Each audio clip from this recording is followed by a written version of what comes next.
In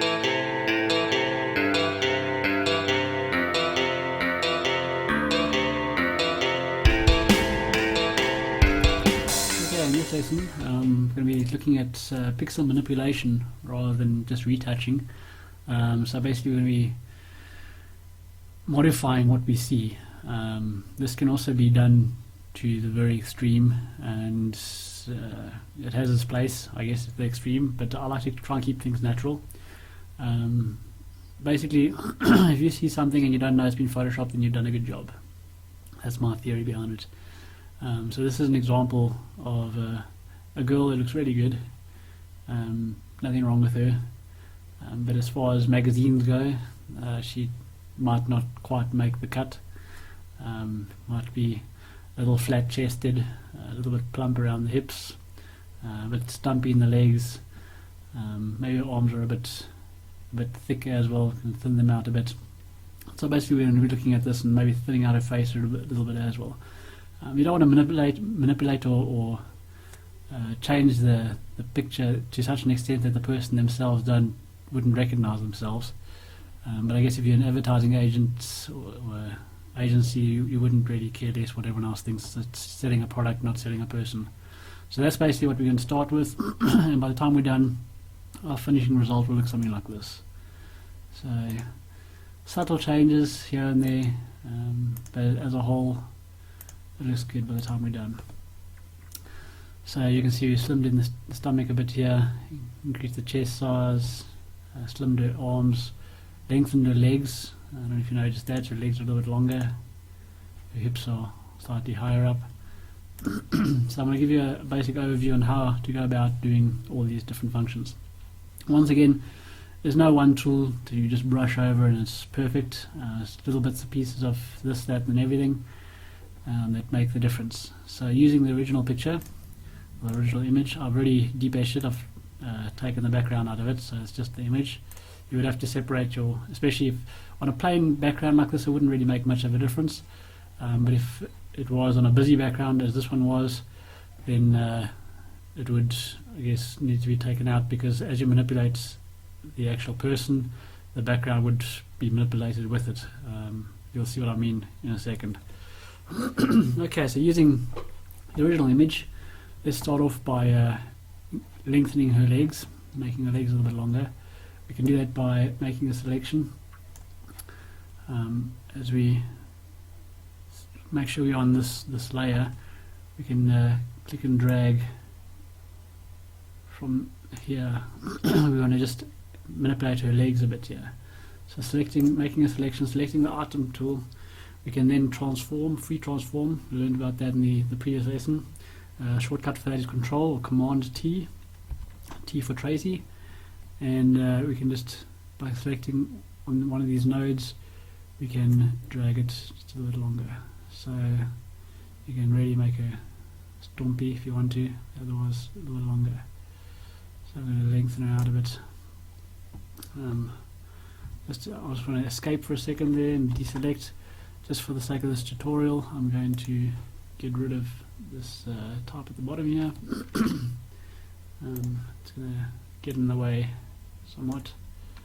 And notice in earlier tutorials I spoke about cutting an object out. If I select the item tool and go over the selection, a little scissors appears. It'll cut that piece out. Alternatively, I don't want to cut it out, it's catching a bit of a foot. I actually just want to move the selection down. So keeping the selection tool selected, I can just move inside. You'll see it changes to a little item tool almost with a selection around it. So that will allow me to then move my selection without moving the content of it. So I can move my selection down a little bit and just hit delete and it'll take that out there. Okay, so going back to our original selection, we can even select from her waist here and then just take that little piece out using this lasso tool. I'm going to subtract from the selection, so I'm going to hold the Alt key in, brings up a little minus symbol there. I can then come on in here, freehand, and take her hand out of the selection. I don't want to manipulate or change her hand, make that look funny. Zooming out, Command or Control T to transform, and we'll drag our legs a little bit longer there. Okay, as you can see, I'm dragging the image so it's split away from here a bit, so you can drag it back up this way. It's going to be a bit of a problem making it fit, so maybe we have to include your hand in the selection here as well. It's going to be subtle, so you shouldn't notice the hand distortion that much. The hand doesn't distort that much. You aren't going to make her 2 meters longer, just a fraction longer than what she is. When you complete, you can either double click inside here or hit enter and it'll complete that transformation. Deselect and go back in our history here. You can just see the difference, just subtle. We haven't taken a lot of height out of, or added a lot of height to her, just increased that. So that's how you'd stretch somebody out, make it a little taller. Next we want to just flatten out this tummy a bit, tuck in this little bulge here. That's the cheapest tuck she'll get. So we go up to filters. There's a fantastic filter called Liquify. We're going to go into Liquify and this will open a new window and give us a whole bunch of new tools that we can work in. Okay, so here's all our different tools. We've got a forward warp tool. I don't know if you know the names of all these things. Reconstruct is basically like a history brush. If you brush over somewhere, so for example I've pushed that forward and it doesn't look too good, I can take a reconstruct brush and brush back over it and it'll return it back to the way it was. So basically a history brush. There's a twirl tool.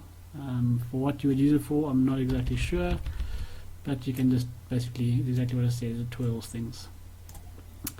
And this is your pinch, I believe it's a pinch tool, confirm. Pucker tool, sorry, pucker, to basically shrink items. Mouth is too big, let's pull that in a bit.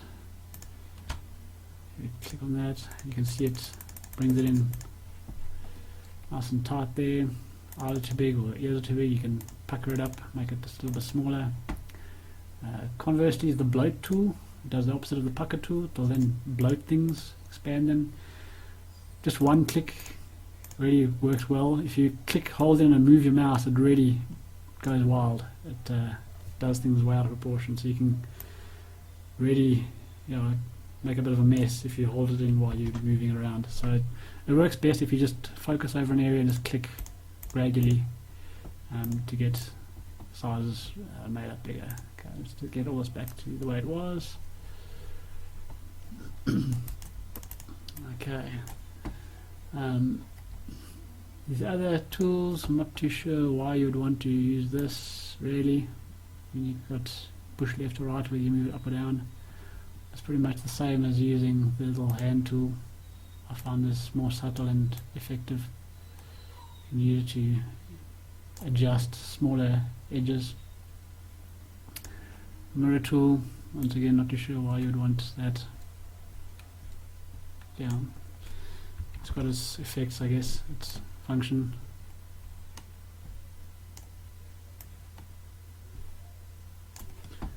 Okay, what is this? Turbulence tool.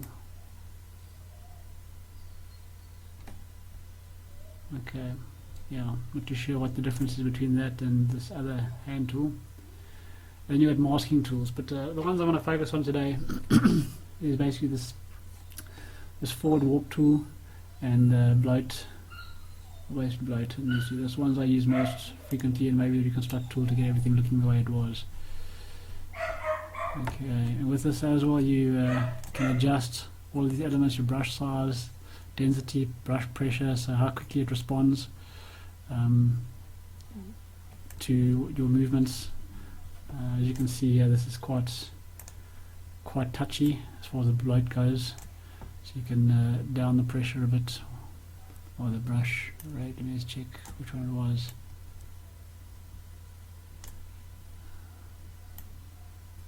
By clicking on the name, it gives you a little hand with arrows in it. You can quickly adjust your numbers, your values by doing that. Yeah, not too sure what that's all about. So brush pressure, if I reduce that, it's not going to be as influential. So it hardly drags it. Whereas if I increase that brush pressure right up, it's going to really drag it. So playing with these values will let you do more subtle adjustments. Okay, so most of the editing we're going to do to this poor girl is right here in Liquify. And let's begin with our surgery on this unsuspecting girl. Okay, so we said we're going to give her a bit of a tummy tuck. Can either use the crosshair in the middle to select the edge of it, and just slowly, smaller movements work better, otherwise you end up with a bit of a mess. So you can just bring that in. You can even bring her hips in a little bit. This little spot here, use that in. Alternatively, you can reduce the brush size a bit, and we can just push gently into there. Okay, so you can select more subtle spots, but just easing into it rather than grabbing and moving. Let's increase the brush size again and tuck in the middle a bit, give a bit more of a waistline. Lift this back up a bit. So subtle changes. You won't really notice it until you're completely done. Just tuck in this rib cage a bit. Okay, I'm going to increase her chest size slightly.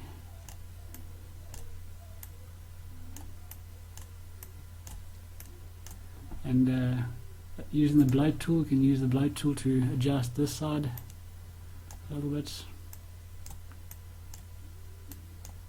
get a bit more size and volume.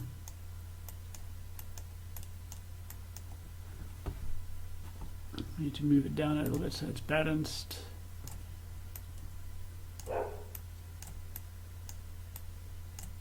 Okay, so like I say, it's just the move tool. You can slim her arm a little bit here as well, bring this arm in just fractionally, cut some weight off her.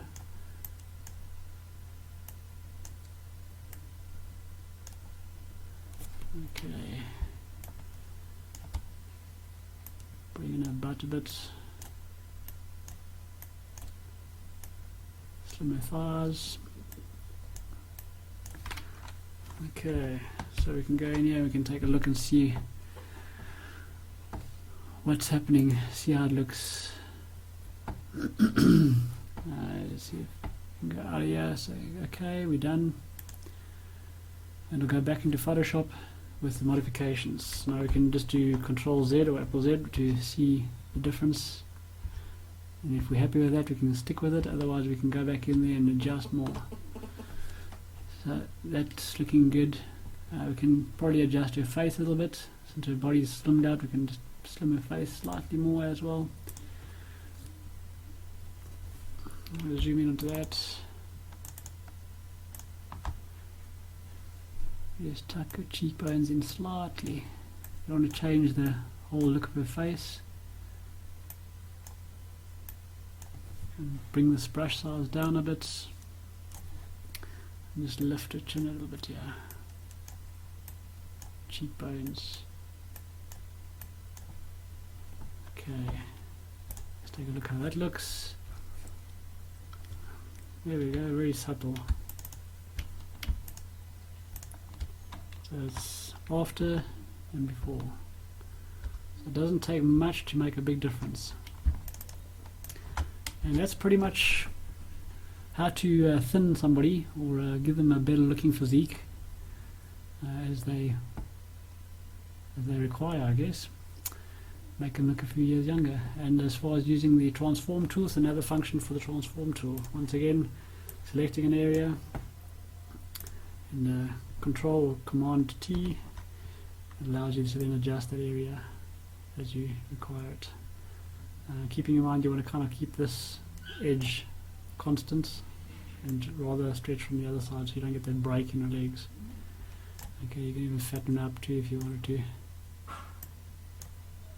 Okay, give her a bit heavier legs. If you really wanted to, you could have stuck that onto a separate layer and worked that in. So if I cut that off there, we'll enter that and just go cut, and let's paste it on a separate layer above her. So we've got paste. We can bring our legs in, line it up in the middle there. Using the arrow keys I can scroll it into a specific position that I want, and I can use my brush tool and a mask, layer mask, and I can brush, just hardening up the edge, try and match that edge hardness to the brush, reducing it in size, and I can then try and blend this in better. I'm holding the shift button in as I click to draw in a straight line. So shift, click, shift, to really kind of undoing the good looking stuff I just did, but it's beside the point. Okay, you can give her a hefty pair of legs if you wanted to. So that's just doing it briefly. There's a bit of a seam here. If you move the legs up a little bit, you can then use a soft brush, B for brush, the shortcut, and we're going to make it soft, and we're just going to paint back onto the mask again. Just paint this little hard edge here a bit softer so it blends, it's less noticeable. The reason we moved it up is that the image beneath can be overlapped with the image above it, so you don't get that white line through it. You can even clone out this piece that's kind of not got anywhere to go. You have to be off your layer mask to clone, so let's create a new. You could be here, but with the layer mask editing, you don't know what it's going to reveal. It might be hiding some of the area you cloned, so we don't want to use the layer with the mask on it. So create a new layer, and make sure it's either on all layers or current and below, so it can actually affect the layers, or it's going to sample from the layers beneath it as well. And you can just clone the seam out because it looks kind of doff, the seam ending nowhere. And that's about it. Okay, so there she is. Let's take a look at the original file and scroll up here in our history. That's how she was originally. So we've made her legs thicker, top thinner, so you can pretty much create any kind of look you want. Even as far as individuals' eyes go, you can create more of an animated effect. I'll just close this for you, and I'll show you with facial features. Let's grab somebody here. Mrs. Cameron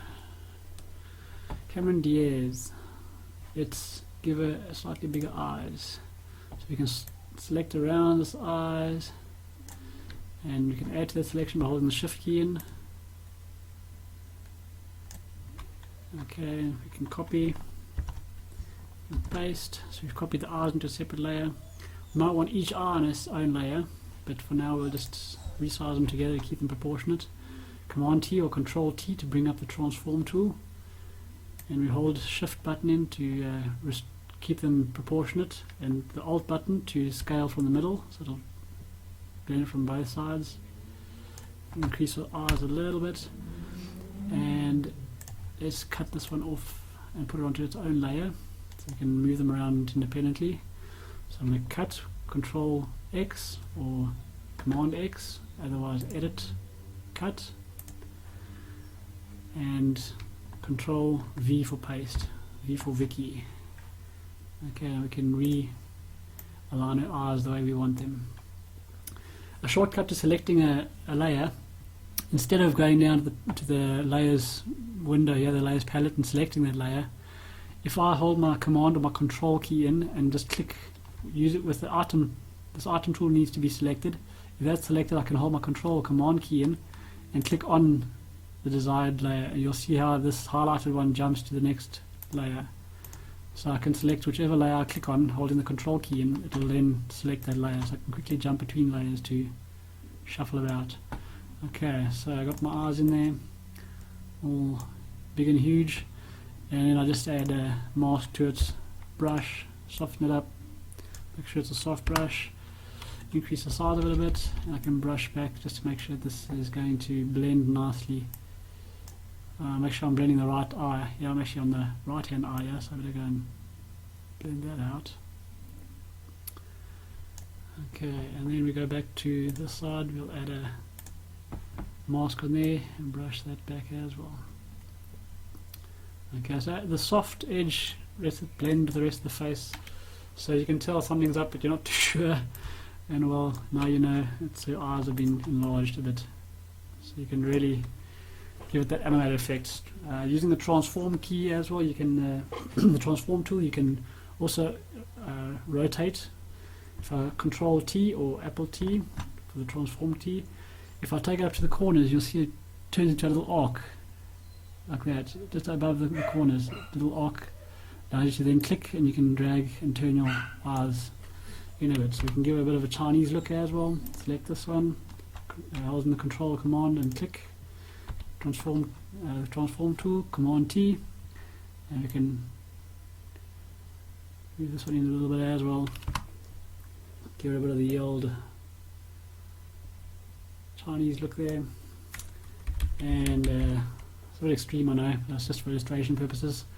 If we really wanted to, we can give a Michelle Pfeiffer lips. Selecting the layer down below, we can go back into Liquify, and using this tool here, we can just drag her lips out a little bit.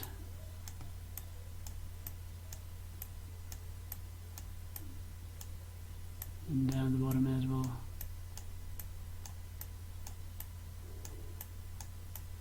So you can almost make a caricature out of somebody, preferably somebody you don't know, or alternatively somebody that's not going to divorce you when you're done. Give her a nice pouty little V here, pull that down. Okay, so she's got the good old collagen thing going without the collagen.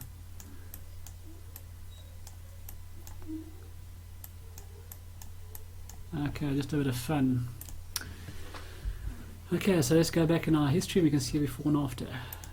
Before and after. Okay, quite hideous actually. Really made a mess of her. But just showing you how you can modify individual pieces as well by copying them, putting them on your own layer, and then manipulating them to match how you prefer. We could even try and open her eyes up a bit by transforming them and putting them just from the one angle. So you can stretch your eye a little bit there. Okay. So that's about all for manipulation, pixel manipulation. The other function on the transform tool, if I go back to the transform tool, I mentioned the shift button, constraining, keeping it proportional, and the shift alt or shift option button keeps it constrained from the middle, so you can resize using from the middle. If I hold the control command key and click on a corner, it actually breaks that square, and you can then manipulate just that corner. So as I pull this corner, you can see I'm manipulating this corner separately, so you can get more of a distorted look, or three-dimensional fold if you wanted to. If you wanted to create something, give it a bit of a three-dimensional look. You do it by holding in the control, the command key, and then selecting each individual corner. It'll give you more of a perspective. And you don't just hit enter. Okay, so that's the other function on it, is the control key. And that's it for this tutorial. Have fun destroying people's looks.